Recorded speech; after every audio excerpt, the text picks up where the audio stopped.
नमस्कार, आप देख रहे हैं अलवर न्यूज। मैं हूं आपके साथ रुचि सोलंकी। रुक कर लेते हैं आज की कुछ प्रमुख सुर्खियों पर।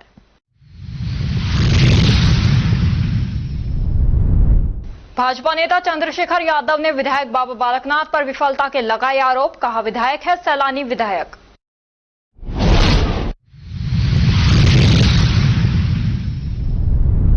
सोशल मीडिया पर फोटो वायरल करने से मना करने पर चली लाठियां। हमले में हुए 5 लोग घायल।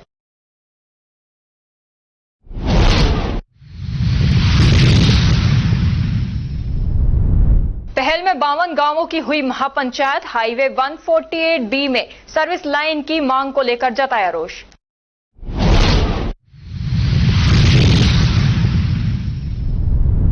अतुल्य अलवर पर बरसात ने फेरा पानी। कीचड़ बदबू से बेहाल हुए शहरवासी।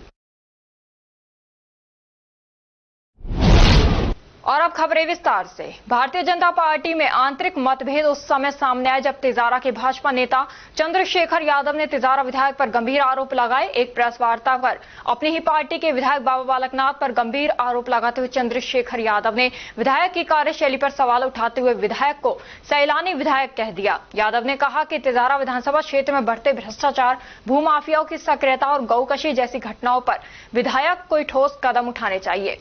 उन्होंने दावा किया कि विधायक कार्यालय पर बाहरी लोगों की उपस्थिति भ्रष्टाचार को बढ़ावा दे रही है। भिवाड़ी और तिजारा क्षेत्र में गंदे पानी की आपूर्ति, टूटी हुई सड़कें और अधूरी बुनियादी सुविधाओं को लेकर भी सवाल उठाए गए। उन्होंने आरोप लगाया कि क्षेत्र में जल भराव और सीवरेज की समस्या के चलते लोगों का घर से निकलना भी मुश्किल हो गया है।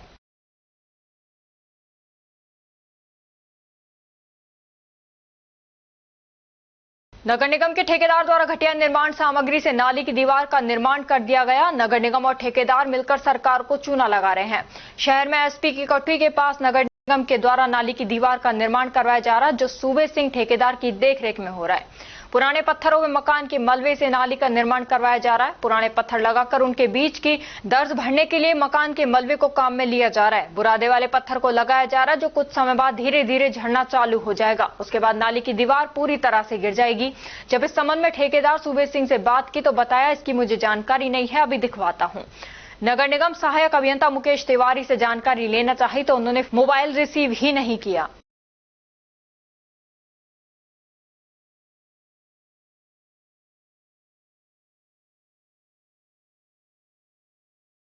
बारिश के बाद से ही किसानों के चेहरों पर खुशी की झलक नजर आने लगी है। मानसून की मेहरबानी को देखते हुए किसानों ने अब खेतों की ओर रुख किया।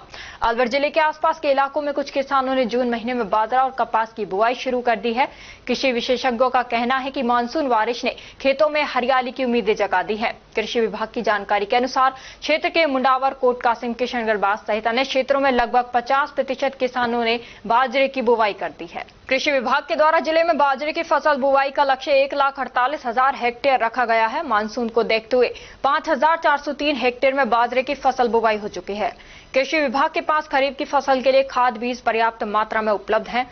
सहायक कृषि अधिकारी डॉक्टर राजेंद्र बसवाल ने बताया कि मई में हुई बारिश से बाजरे की बुआई करने वाले किसानों को बढ़ते तापमान से ज्यादा चिंता करने की जरूरत नहीं है, क्योंकि इससे बाजरे का ज्यादा असर नहीं पड़ेगा।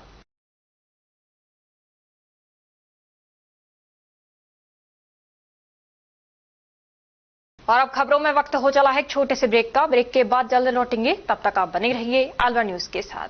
पोथी कलम प्ले स्कूल, जी हां, प्ले स्कूल, जहां से बच्चों के उज्जवल भविष्य की शुरुआत होती है, जहां पर न सिर्फ शिक्षा बल्कि संस्कारों के साथ साथ बच्चों के संपूर्ण विकास को बढ़ावा दिया जाता है, जहां बच्चों के छोटे मन को आकार देने के लिए कुछ प्ले ग्रुप एक्टिविटीज जैसे alphabets recognition, number recognition, oral counting, basic GK, drawing basic strokes, colouring, crafting, rhymes with action जैसे एक्टिविटीज बच्चों को करवाए जाते हैं, जहां एक्टिविटीज के साथ साथ बच्चों के खाने पीने से लेकर रेस्ट रूम तक की सभी सुविधाएं उपलब्ध हैं, जिन पर पूरी तरह ध्यान दिया जाता है। अपने बच्चों के सर्वांगीण विकास हेतु अभिभावक एक बार विजिट जरूर करें। Pothi Kalam play school, A10 Laxmi Nagar, Alwar. Contact number 8690512287। Break के बाद आपका स्वागत है। बढ़ते हैं अगली खबर की ओर। राजस्थान राज्य विधिक सेवा प्राधिकरण जयपुर के व्यापक एक्शन प्लान के तहत अलवर जिले में किशोर न्याय के क्षेत्र में एक महत्वपूर्ण कदम उठाया गया। जिला एवं सेशन न्यायाधीश अनंत भंडारी ने स्वयं किशोर न्याय बोर्ड के साथ साथ शिशु गृह और बाल सुधार गृह का सघन निरीक्षण किया। इस पहल का उद्देश्य बच्चों के कल्याण, सुरक्षा और पुनर्वास से जुड़ी सुविधाओं का जमीनी जायजा लेना था। निरीक्षण दल ने बच्चों के जीवन के हर पहलू को छूने का प्रयास किया, जहां कई महत्वपूर्ण और विचारणीय बिंदु सामने आए। मुंडावर उपखंड के गांव पहल में बुधवार सुबह सैयद बाबा मंदिर परिसर में 52 गांवों की महापंचायत का आयोजन हुआ। इस महापंचायत में क्षेत्र के हजारों ग्रामीण एकत्र हुए और NHAI द्वारा पनियाला से बड़ौदा मेव तक बनाए जा रहे नेशनल हाईवे 148B परियोजना में सर्विस लाइन नहीं बनाए जाने को लेकर गहरी चिंता जताई गई। बैठक का आयोजन मुंडावर के पूर्व प्रधान शमी चौधरी के नेतृत्व में हुआ। ग्रामीणों ने आरोप लगाया कि निर्माणाधीन हाईवे में सर्विस रोड का कोई प्रावधान नहीं किया जा रहा है, जिससे आसपास के गांवों को भविष्य में भारी दिक्कतों का सामना करना पड़ेगा।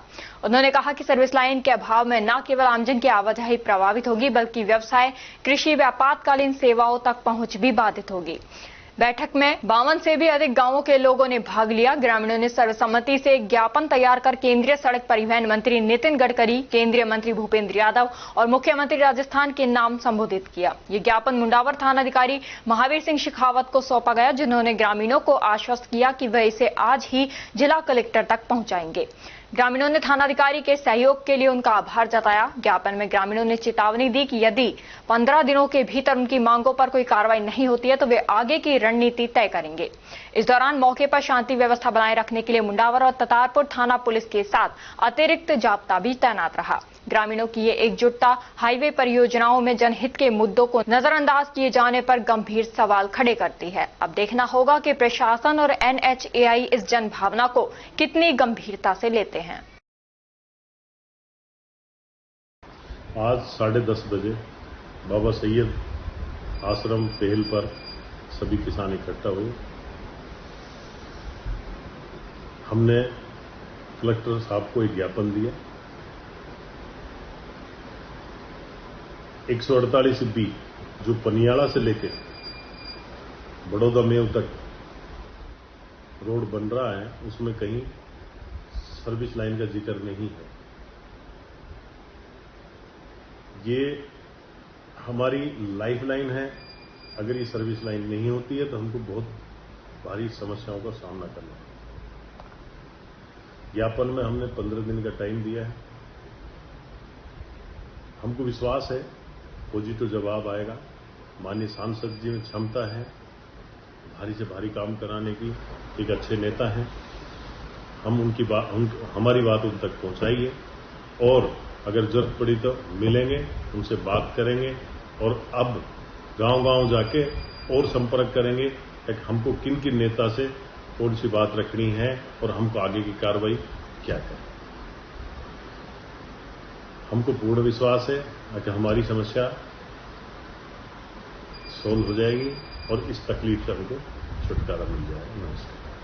प्री मानसून की बारिश ने ही अलवर नगर निगम की तैयारियों की पोल खोल दी है। शहर की सड़कों पर पानी भर गया है, हर तरफ कीचड़ और गंदगी फैल चुकी है। इससे आमजन को भारी परेशानियों का सामना करना पड़ रहा है। सड़कों से गुजरना भी मुश्किल हो गया है और बदबू के कारण हालात बद से बदतर होते जा रहे हैं। अलवर न्यूज की टीम जब जीरो ग्राउंड पर पहुंची तो स्थिति अत्यंत चिंताजनक पाई गई। जगह जगह जलभराव, उखड़ी सड़कें और खुले नाले नगर निगम की नाकामी का सबूत पेश कर रहे हैं। हैरानी की बात तो यह है कि हाल ही में अलवर को स्वच्छ और सुंदर बनाने के उद्देश्य से अतुल्य अलवर अभियान चलाया गया था, जिसमें जिला कलेक्टर डॉक्टर आरतिका शुक्ला, केंद्रीय मंत्री भूपेंद्र यादव और राज्य मंत्री संजय शर्मा शामिल थे। लेकिन नगर निगम के लापरवाह रवैये ने पूरे अभियान पर पानी फेर दिया है। नालों की सफाई के नाम पर सरकारी धन की बर्बादी भी साफ नजर आ रही है। नालों की मरम्मत के लिए बनवाई गई दीवारों को तोड़कर मशीनों से आधी अधूरी सफाई की गई, जिससे ना तो गंदगी हटी और ना ही पानी की निकासी का रास्ता खुल पाया।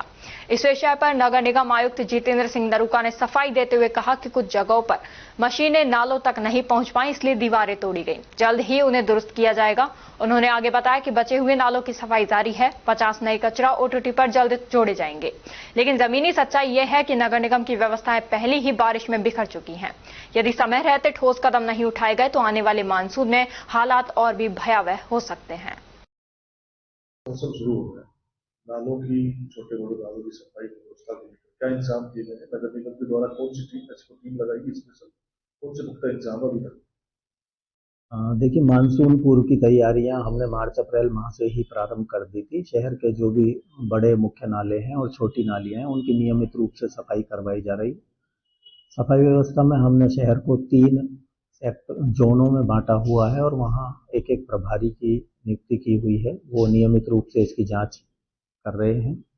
हम भी जो है प्रत्येक क्षेत्र में प्रतिदिन जो नालों की सफाई होती है उनके जियो टैग्ड, जिसमें डेट और टाइम का उल्लेख होता है, ऐसी फोटो मंगवा रहे हैं। साथ ही हम बिफोर और आफ्टर की कि कार्य से पहले किसी नाले की क्या स्थिति थी और कार्य होने के पश्चात क्या स्थिति है, इनके फोटो नियमित रूप से मंगवाते रहते हैं। इसके साथ ही मैं आमजन से भी आपके माध्यम से अनुरोध करना चाहूँगा कि वे अपना कचरा ऑटो टिपर में ही डालें, क्योंकि शहर में जो मुख्य रूप से कचरा नालों में होता है वो प्लास्टिक के ग्लास, प्लास्टिक की बोतलें और पॉलीथीन के कारण होता है, जो कि पर्यावरण के लिए हानिकारक है और बायोडिग्रेडेबल नहीं होता है वो। और दूसरा, हमारे पशु भी उसको खा लेते हैं और ये प्लास्टिक और पॉलीथीन जो क्या है कि नाले में अवरोध उत्पन्न करते हैं। उस अवरोध के कारण जल भराव की स्थितियां पैदा होती हैं। आमजन भी अपना जो प्लास्टिक का कचरा है उसको पृथक रख के हम गीले और सूखे कचरे को अलग अलग डालने पर जोर देते रहे हैं। आने वाले दिनों में हम 50 ऑटो टिपर और शहर में चालू करेंगे, जिनकी कैपेसिटी पूर्व में चल रहे ऑटो टिपर से अधिक होगी। उनमें अधिक कचरा आएगा। जिन वार्डों में अधिक ऑटो टिपर की आवश्यकता होगी, जहाँ जनसंख्या अधिक है, वहाँ 2-2 ऑटो टिपर भी चलाएंगे। तो वो कोशिश ये करें कि नियमित रूप से उसी में अपना कचरा डालें।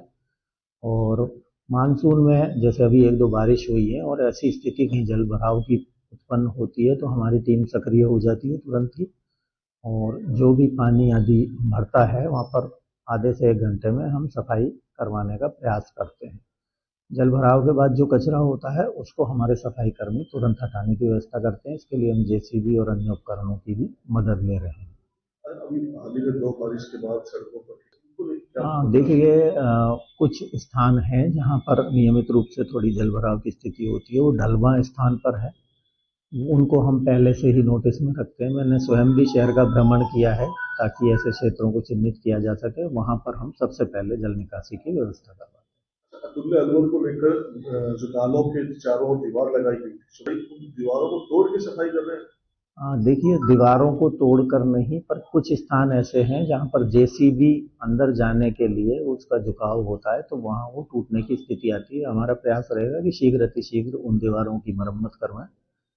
साथ ही अगर कोई ऐसा स्थान है जहाँ से दुर्घटना कारित हो सकती है तो वहाँ हम ऐसे बोर्ड आदि भी लगवाएंगे और बल्ली आदि से भी आमजन को सुरक्षित करेंगे। बारिश के मौसम में जल भराव अधिक हो जाता है, नाले दिखने बंद हो जाते हैं, तो आपके तरफ से विशेष टीम गठित की गई है कि जो बचाव राहत के। हाँ, प्रतिवर्ष जो है आपदा प्रबंधन में हम ऐसे इंतजाम करते हैं। कंट्रोल रूम आदि की स्थापना की जाती है और हमारे जो टीम है तुरंत पहुंचकर वहाँ पर कार्रवाई करती है।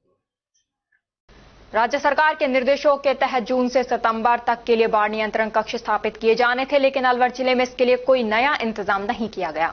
जिला मुख्यालय के मिनी सचिवालय में पहले से संचालित सामान्य कंट्रोल रूम, सी विजन और वाई कंट्रोल रूम को ही बाढ़ नियंत्रण कक्ष घोषित कर दिया गया है।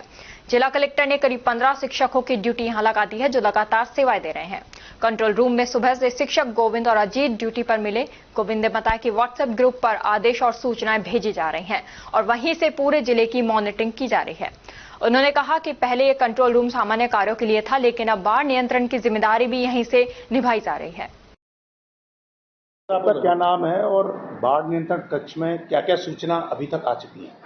तो मेरा नाम गोविंद है और सुबह 8 बजे जो जितनी भी तहसीलों में जो बारिश होती है सुबह हमें व्हाट्सएप ग्रुप के जरिए मिल जाती है।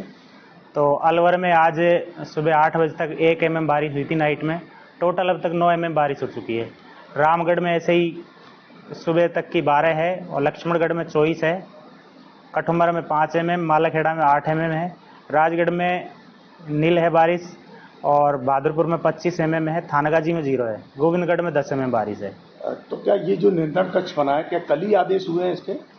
मेरे पास कल ही आया था, ये व्हाट्सएप ग्रुप पे डाला था। आप लोग तो पहले से स्थापित हैं, किस कंट्रोल रूम के तहत बैठा रखा है?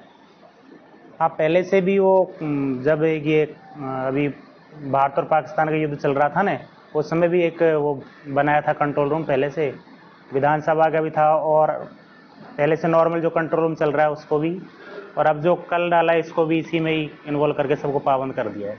तो अभी कितने कितने लोगों की ड्यूटी लगी है, किस किस टाइम के लिए?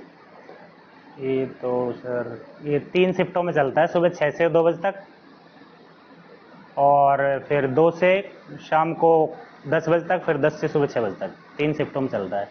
तो लगभग सुबह मॉर्निंग में 3 कर्मचारी हैं और शाम को भी शायद 3 ही हैं और ऐसे ही नाइट में है शायद ये ऑर्डर। कंट्रोल रूम को बाढ़ नियंत्रण कक्ष बना दिया। हाँ, इसी को बाढ़ नियंत्रण कक्ष, और लगभग सारे कंट्रोल रूम एक ही है यहाँ पर तो अभी तक तो। खैतल में मंदिर से मंदिर जोड़ो यात्रा में परशुराम भवन में हनुमान चालीसा का पाठ हुआ। उसके बाद यात्रा प्रारंभ होकर गायत्री मंदिर तक गई, जिसमें अनेक श्रद्धालुओं ने भाग लिया। पुष्करणा मंदिर महंत पंडित पंकज शास्त्री, खैतल की महिला मंडल उपाध्यक्ष ममता शर्मा ने बताया कि ये एक अच्छी पहल है। इसमें सभी समाजों की महिला को ज्यादा से ज्यादा भाग लेना चाहिए। ब्राह्मण समाज की अनेक महिलाओं ने बढ़ चढ़कर भाग लिया। पूजा अर्चना पंडित पंकज शास्त्री के सानिध्य में हुई।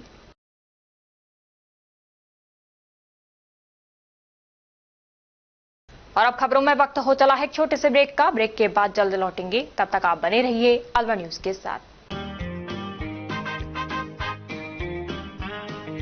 RBS senior secondary school Milakpur के कक्षा 10 के बच्चों ने सीबीएसई बोर्ड परीक्षा में 100% परीक्षा परिणाम देने वाले एकमात्र विद्यालय के बच्चों ने जिले में लहराया परचम। सीबीएसई से मान्यता प्राप्त आरबीएस स्कूल अलवर जिले का एक जाना पहचाना अग्रणी स्कूल है। आरबीएस स्कूल सीबीएसई बोर्ड द्वारा बनाए गए सभी नियम कायदे फॉलो करता है।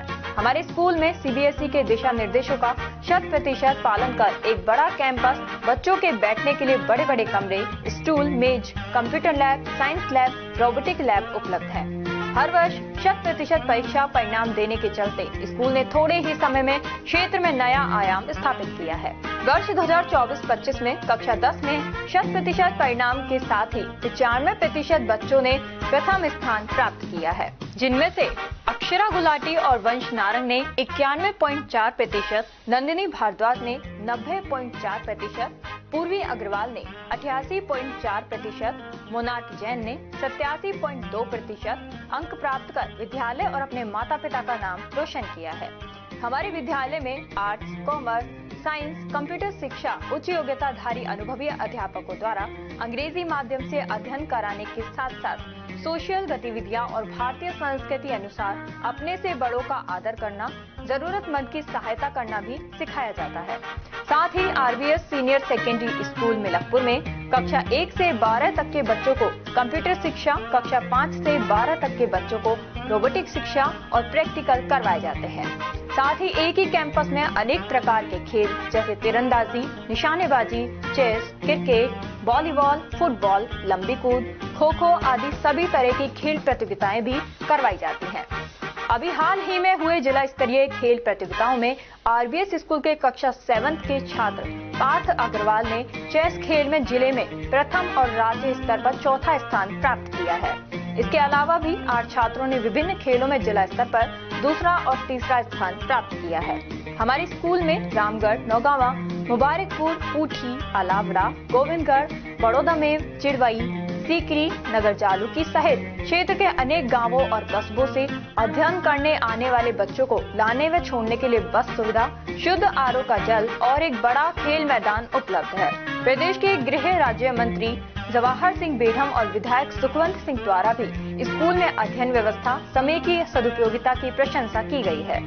आरबीएस स्कूल में बच्चों को एडमिशन दिलाकर अपने बच्चों का भविष्य उज्जवल बनावे। चेयरमैन राम सिंह यादव, सचिव अमन यादव, आरबीएस स्कूल मिलकपुर।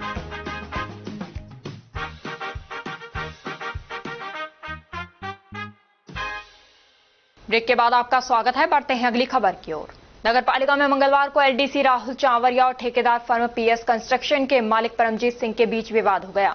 इस विवाद के कारण नगर पालिका का कामकाज पूरे दिन प्रभावित रहा। एलडीसी राहुल का आरोप है कि मंगलवार को वे अंतर्राष्ट्रीय योग दिवस की तैयारियों से जुड़े राजकीय दस्तावेजों का कार्य कर रहे थे। इसी दौरान परमजीत सिंह उनके चैम्बर में आए और अपना काम बताने लगे। राहुल ने कार्य में व्यस्तता के कारण ध्यान नहीं दिया। इस पर परमजीत ने कथित तौर पर कागज छीनकर फाड़ दिए, साथ ही धक्का मुक्की करते हुए जाति सूचक शब्दों का प्रयोग किया। विवाद होने के बाद राहुल अन्य स्टाफ कर्मचारियों के साथ थाने पहुंचे। उन्होंने SC/ST एक्ट के तहत मामला दर्ज करने की मांग की। नगर पालिका के अधिशासी अधिकारी जगदीश खीचड़ मौके पर पहुंचे। कुछ लोगों ने समझौते की भी कोशिश की, लेकिन बात नहीं बनी। इस बीच राहुल मोबाइल बंद कर कार्यालय से चले गए। पुलिस ने शिकायत के आधार पर जांच शुरू कर दी है। पुलिस द्वारा प्राथमिक साक्ष्य जुटाए जा रहे हैं। SC/ST एक्ट सहित अन्य धाराओं के तहत कार्रवाई की जा सकती है। समाचार लिखे जाने तक मामला नहीं सुलझा है और न ही पुलिस ने मुकदमा दर्ज किया है। क्या मामला है? सर मेरे साथ है ना नगर पालिका रामगढ़ में ये परमजीत आया मेरे पास। परमजीत PS कॉन्ट्रैक्टर है, तो मेरे पास आया तो मेरे साथ अभद्र व्यवहार किया। फिर कोई सरकारी दस्तावेज तो उसने उखाड़ दिए और उसके बाद में उसने मेरे साथ जाति सूचक शब्द बोले और उसने मेरा साथ थोड़ा सा गाली गलौज की और मारापीट भी की थोड़ी। मुकदमा दर्ज करा दिया? मुकदमा दर्ज करवा दिया सर। क्या नाम आपका? राहुल चौहान। किस पद पर हो? मैं LDC हूँ सर। रामगढ़ थाना पुलिस ने वांछित आरोपी को गिरफ्तार किया है। पुलिस अधीक्षक संजीव नैन एवं डॉक्टर तेजपाल सिंह अतिरिक्त पुलिस अधीक्षक मुख्यालय के निर्देशन में सुनील प्रसाद शर्मा वृत्ताधिकारी वृत्त रामगढ़ के सुपरविजन में थानाधिकारी डॉक्टर विजेंद्र सिंह के नेतृत्व में पिछले 8 माह से फरार वांछित आरोपी मंगत सिंह पुत्र दीदार सिंह निवासी बरवाड़ा को गिरफ्तार किया है। मंगलवार दोपहर बाद मौसम के पलटी खाने के साथ तेज अंधड़ चला, जिसके कारण कस्बा अलावड़ा में PM श्री सीनियर सेकेंडरी विद्यालय के समीप वाटर बक्स में लगी DP पर पेड़ टूटकर गिर गया, जिससे DP के दोनों पोल टूट गए। गनीमत रही कि उस समय विद्युत सप्लाई बंद थी। विद्युत विभाग के तकनीकी सहायक बाबूलाल शर्मा ने बताया कि पोल टूटने से DP के आसपास के मोहल्लों में लाइट गुल रही, जबकि बाकी कस्बे की लाइट चालू करने के प्रयास किए गए। अलवर शहर के Lajpat Nagar ward 50 shopping complex में मंगलवार बरसात होने से नाली का कीचड़ सड़कों पर आ गया, जिससे आना जाना मुश्किल है। ऊपर से आवारा पशु बैठे रहने से दुर्घटना का डर हमेशा बना रहता है। गायों ने कई बार वाहन चालकों को गिरा भी दिया है। हाल ही में मुख्यमंत्री भजनलाल शर्मा के अलवर आगमन उनसे निवेदन किया गया था कि इस खाली जगह को पार्किंग में बदल दिया जाए, इंटरलॉकिंग टाइल लगाकर पार्किंग बना दी जाए, जिससे यहाँ साफ सफाई रहेगी। साथ ही नगर निगम की पार्किंग के द्वारा आय भी होगी, उस पर भी कोई कार्रवाई नहीं हुई है। चरौली थाना अंतर्गत बैरला गांव में सोमवार सुबह उस समय हंगामा हो गया जब सोशल मीडिया पर एक युवती की फोटो वायरल करने से मना करने पर 2 पक्षों में मारपीट हो गई। बैरला निवासी रिंकू मेघवाल, शेर सिंह, रेनू, अंकित और राहुल पर गांव के ही सुनील, दीवान, मनदीप गुजर सहित करीब आधा दर्जन लोगों ने लाठी डंडों से हमला कर दिया। इस हमले में 5 लोग गंभीर रूप से घायल हो गए। इनमें से 2 की हालत ज्यादा गंभीर होने के कारण उन्हें प्राथमिक उपचार के बाद अलवर रेफर किया गया। रिंकू मेघवाल की पत्नी आशा ने बताया कि गांव की एक युवती की फोटो कुछ लोगों द्वारा सोशल मीडिया पर वायरल की जा रही थी, जिसका विरोध करने पर यह हमला किया गया। पुलिस ने मामला दर्ज कर जांच पड़ताल शुरू कर दी है। गांव में तनाव की स्थिति बनी हुई है। एहतियातन पुलिस तैनात कर दी गई है। रिंकू और शेर सिंह। कौन सा गाँव है? बेरला। क्या हुआ? झगड़ा। किस बात को लेकर? आपकी ये गाड़ी गलौज हुआ है इस बात पे। अच्छा, वो घर को फोटो को डालने के लिए मना किया? हाँ, लड़की छेड़खानी से।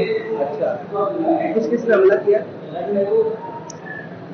गुजर और ये सतीश, सुनील, मनदीप, दीवान, मुकेश। क्या क्या हथियार थे उनका? फरसी, कुआड़ियों, लाठी। गाँव के रहने वाले? हाँ। पुलिस आई थी मौके पे? तुम्हारे कितने लोगों को लगी है? हमारे 5 लोगों। बाकी के है? 11। आपका क्या नाम है? आशा। आयुर्वेद विभाग एवं ब्रह्मकुमारी संस्थान अलवर के संयुक्त तत्वावधान में मंगलवार को प्रातःकाल 7 से 8 बजे तक विश्व योग दिवस प्रोटोकॉल अभ्यास शिविर एवं आध्यात्मिक उन्नति एवं मोक्ष की प्राप्ति में योग की भूमिका विषय पर कार्यशाला ब्रह्मकुमारी संस्थान अलवर में आयोजित की गई। आयुर्वेद विभाग जन संपर्क प्रकोष्ठ प्रभारी डॉक्टर पवन सिंह शेखावत ने बताया कि विश्व योग दिवस कार्यक्रम के उपलक्ष्य में आयुर्वेद विभाग विभिन्न योग संस्थानों के साथ समन्वय स्थापित कर योग जन जागृति के कार्यक्रम आयोजित कर रहा है। योग दिवस का मुख्य उद्देश्य भी यही है कि ज्यादा से ज्यादा लोगों को योग से जोड़ा जाए और वर्तमान समय में जब घर घर में लोग शारीरिक रूप से बीमार हैं, मानसिक तनाव से गुजर रहे हैं, अध्यात्म के रास्ते से भटक रहे हैं, ऐसे समय में भारतीय चिकित्सा पद्धति के अभिन्न अंग योग की महती आवश्यकता जनमानस में है।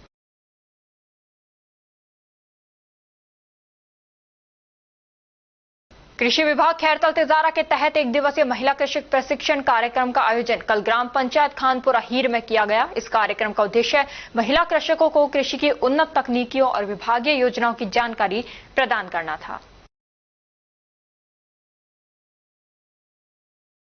और अब खबरों में वक्त हो चला है एक छोटे से ब्रेक का। ब्रेक के बाद जल्द लौटेंगे, तब तक आप बने रहिए अलवर न्यूज के साथ। कदम शूज, एक कंप्लीट फैमिली फुटवियर, एक बार फिर से कदम शूज लाया है आपके लिए धमाकेदार ऑफर। तो रेडी हो जाइए, क्योंकि शॉपिंग का मजा शॉप पर है, स्क्रीन पर नहीं। और कीजिए खरीदारी देखकर, छूकर और परख कर, वो भी बेशकीमती उपहारों के साथ। तो इस बार आप 1100 रुपए से 11,000 तक की खरीदारी करने पर लकी ड्रॉ द्वारा निश्चित 4 उपहार प्राप्त कर सकते हैं, जो कि आपको 4 स्कीम्स द्वारा दी जा रही हैं। Silver scheme, gold scheme, diamond scheme और प्लेटिनम स्कीम। सिल्वर स्कीम में बिल तारीख से 1 महीने तक 1100 रुपए की खरीदारी पर लकी ड्रॉ में आप पा सकते हैं रेफ्रिजरेटर और भी कई निश्चित उपहार आपको मिलेंगे, जैसे washing machine, 32 inch LED TV, oven, gas stove, popcorn maker, LED speaker, केतली, electric grinder, mini iron, 3 pieces water बोतल, हॉट कोल्ड बोतल, 2 कप बोतल, टेम्परेचर बोतल, मेंस वॉलेट और लेडीज पर्स तक पा सकते हैं।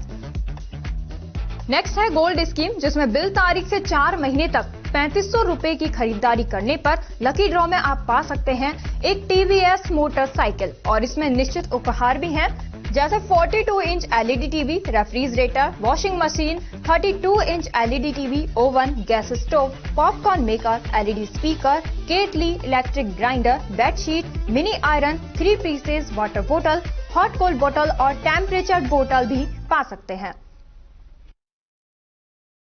थर्ड आती है हमारी डायमंड स्कीम, जिसमें आपको बिल तारीख से 8 महीने तक 7,000 रुपए की खरीदारी करने पर लकी ड्रॉ में पा सकते हैं टीवीएस जुपिटर। इसमें भी आपको काफी सारे निश्चित उपहार मिलेंगे, जैसे 42 inch LED TV, refrigerator, washing machine, 32 inch LED TV, oven, gas stove, popcorn maker, LED speaker, air bag, kettle, electric grinder, bedsheet, mini iron, laptop bag और हॉट कोल्ड बोतल भी पा सकते हैं। अब फोर्थ आती है हमारी प्लैटिनम स्कीम। इसमें आप बिल तारीख से 12 महीने तक 11,000 रुपए की खरीदारी करने पर लकी ड्रॉ द्वारा पा सकते हैं ओला स्कूटर तक और इसमें भी आपको निश्चित उपहार उपलब्ध हैं, जिसमें 50 inch LED TV, 42 inch LED TV, refrigerator, washing machine, LED TV, 32 inch, oven, gas stove, trolley bag, popcorn maker, LED speaker, electric grinder, kettle, bedsheet, mini iron और एयर बैग भी पा सकते हैं। इन सभी उपहारों का लाभ आप कदम शूज पर खरीदारी करने पर लकी ड्रॉ द्वारा इन स्कीम्स के थ्रू प्राप्त कर सकते हैं। यहाँ कुछ नियम और शर्तें लागू की गई हैं, जिसमें आप समय अवधि का विशेष ध्यान रखें। स्कीम के लिए बिल प्रस्तुत करना अनिवार्य है, बिल की फोटो मान्य नहीं होगी। टैक्स, रोड टैक्स, इंश्योरेंस सभी देय राशि विजेता स्वयं वहन करेगा। चित्र में दिखाए गए गिफ्ट आइटम कंपनी के अकॉर्डिंग बदले भी जा सकते हैं। एक आइटम पर एक ही कूपन मान्य होगा। ये स्कीम 1 फरवरी 2025 से लागू है। हमारा एड्रेस राजर्षि अभय समाज के सामने, near police control room, Alwar. Contact number 9414893253, 9588854715। तो जल्दी कीजिए, मौका चूक ना जाए और खुशियों का खजाना अपने घर ले आए।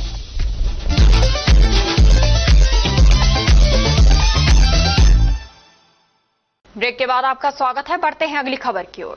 खैरतल तिजारा जिला प्रशासन एवं कौशल नियोजन एवं उद्यमिता विभाग खैरतल तिजारा के संयुक्त तत्वावधान में मंगलवार को राजकीय औद्योगिक प्रशिक्षण संस्थान तिजारा में 1 दिवसीय रोजगार सहायता शिविर का आयोजन किया गया। ये शिविर बेरोजगार युवाओं को निजी क्षेत्र में रोजगार के अवसर उपलब्ध कराने के उद्देश्य से आयोजित किया गया। राजस्थान शिक्षक संघ शाखा तेजारा ने एक समारोह का आयोजन किया। इस दौरान तेजारा निवासी साहिल पालीवाल का सम्मान किया गया। साहिल ने नीट परीक्षा में 612 रैंक हासिल की है। जिलाध्यक्ष विनोद कुमार माजरा के नेतृत्व में संघ के सदस्य साहिल के घर पहुंचे। उन्होंने साहिल को साफा पहनाया और माला पहनाकर उसे सम्मानित किया। अतिरिक्त जिला कलेक्टर शहर श्रीमती बीना महावर की अध्यक्षता में कल 21 जून को जिले में मनाए जाने वाले 11वें अंतर्राष्ट्रीय योग दिवस की तैयारियों की समीक्षा बैठक आयोजित हुई।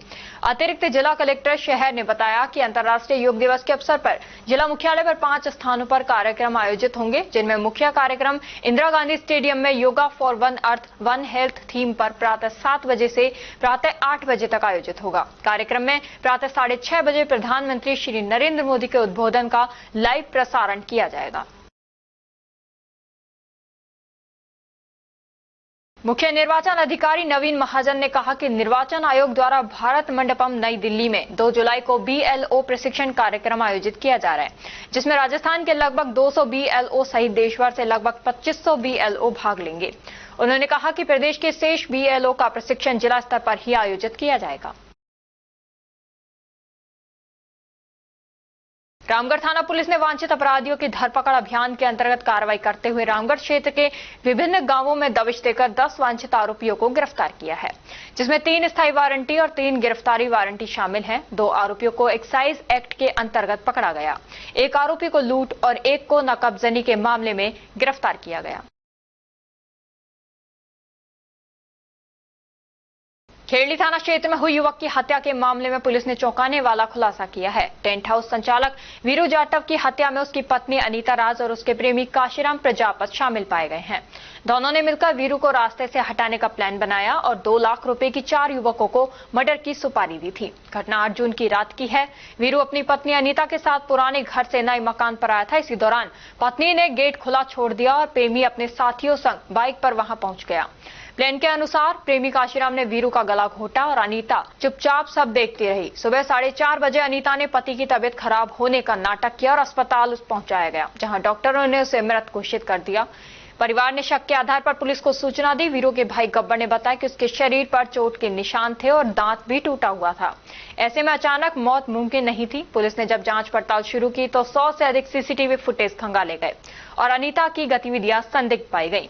SHO धीरेन्द्र सिंह ने बताया कि अनीता की खेड़ली में किराने की दुकान थी, जबकि काशीराम वहीं कचौरी का ठेला लगाता था।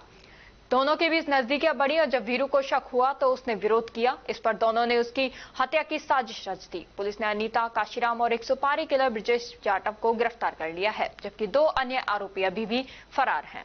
कल मंगलवार को तीनों को SC/ST न्यायालय में पेश कर 1 दिन का पुलिस रिमांड लिया गया था। कल रिमांड अवधि पूरा होने पर भी सभी को 30 जून तक न्यायिक हिरासत में भेज दिया गया है। इस मामले में आगे की जांच जारी है। क्या पूरा प्रकरण था और आज जो है न्यायालय में पेश किया गया है, क्या है? देखिए, ये खेड़ली थानांतर्गत प्रकरण है। खेड़ली थाने में FIR दर्ज हुई है, जिसमें पत्नी ने अपने पति की अपने प्रेमी और कुछ सुपारी किलरों के साथ में मिलकर के उसकी हत्या करवा दी थी, जिसके अंतर्गत मुकामी पुलिस ने CO कठुमर के द्वारा इस प्रकरण का अनुसंधान किया जा रहा है, जिसमें 3 लोगों को डिटेन किया है। इसमें महिला के पति को और एक पति का जो सहयोगी है, जिसको महिला ने 2 लाख रुपए की 4 लोगों को पति की हत्या करवाने के लिए, तो एक उसको सुपारी किलर को और इसको प्रेमी को काशीराम, ब्रजेश और अनीता राज महिला को डिटेन करके कल न्यायालय में पेश किया था, विशिष्ट न्यायालय SC/ST अलवर में। तो पीठासीन अधिकारी श्रीमती अनीता सिंदल के द्वारा 1 दिन का पुलिस रिमांड दिया गया था कल। आज पुलिस रिमांड पूरा हुआ है उपरोक्त मुलजिमान का। आज न्यायालय ने इनको JC रिमांड दिनांक 30/6 तक का JC रिमांड दिया है। और भी अभी तक की कोई प्रथम दृष्टया अब ये तो अनुसंधान अधिकारी बता पाएंगे, बाकी प्रथम दृष्टया ये है कि और भी लोग इसमें शामिल हो सकते हैं, और भी लोग। हाँ, आज JC के आदेश देते हैं। नगर निगम द्वारा हाल ही में प्रस्तावित वार्ड नंबर 25 के सीमांकन को लेकर स्थानीय निवासियों ने जिला कलेक्टर को पत्र सौंपकर आपत्ति दर्ज की है। पत्र में कहा गया कि नया सीमांकन अनावश्यक रूप से वार्ड को कृत्रिम रूप से बड़ा दर्शाता है, जिससे जनता को असुविधा हो सकती है। निवासियों ने कुछ सुझाव भी दिए हैं, जिसमें सीमांकन प्रक्रिया में नियमों, जनसंख्या आंकड़ों और भौगोलिक संतुलन का पालन हो। साथ ही नागरिकों, समाजसेवियों और जनप्रतिनिधियों से राय लेने की मांग की गई। विशेष रूप से प्रस्तावित वार्ड नंबर 25 के हिस्से में गोपाल शर्मा के मकान से पूर्व दिशा में घूमकर शिव मंदिर को छोड़ते हुए अमित पटेल के मकान तक के क्षेत्र को वार्ड से अलग कर 2019 के सीमांकन के अनुसार पूर्व वार्ड में शामिल करने का सुझाव दिया गया है। निवासियों ने पुराने वार्ड की स्थिति को यथावत रखने की मांग की है। हमारा पूर्व वार्ड 21 है। हम नगर निगम 21 के बाशिंदे हैं। अभी मालूम लगा है कि हमारा जो दोबारा नए सिरे से सीमांकन हुआ है वो दूसरे वार्ड में शिफ्ट हो रहा है, यानी कि ये तो पूरी तरीके से मालूम नहीं है। 25 है सुना है, लेकिन हम तो ये चाहते हैं हम जिस वार्ड में हम हैं उन वार्ड नंबर 21 में वो यथावत बना रहे।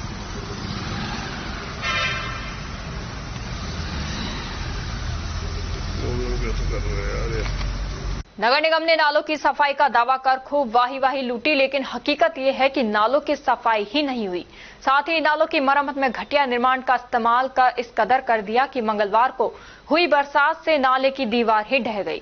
दरअसल पुलिस लाइन गेट के पास गायत्री मंदिर की तरफ जाने वाले रोड पर स्थित नाले की सफाई नहीं होने का खामियाजा क्षेत्र के लोग भुगत रहे हैं। मंगलवार को आई बरसात से नाले का मलबा सड़क पर आ गया, जिससे कीचड़ ही कीचड़ हो गया। दूसरी तरफ नगर निगम ने नाले पर घटिया निर्माण सामग्री से दीवार बनाई गई थी, जिससे सड़क पर चलता व्यक्ति या वाहन नाले में नहीं गिरे, लेकिन मंगलवार को हुई बरसात से नाले की दीवार भी गिर गई।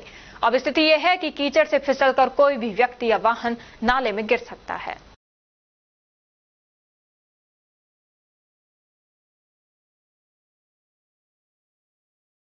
और अब खबरों में बस इतना ही। कल आपसे फिर मुलाकात होगी कुछ ऐसी ही नई खबरों के साथ। तब तक आप जुड़े रहिए अलवर न्यूज के साथ। नमस्कार।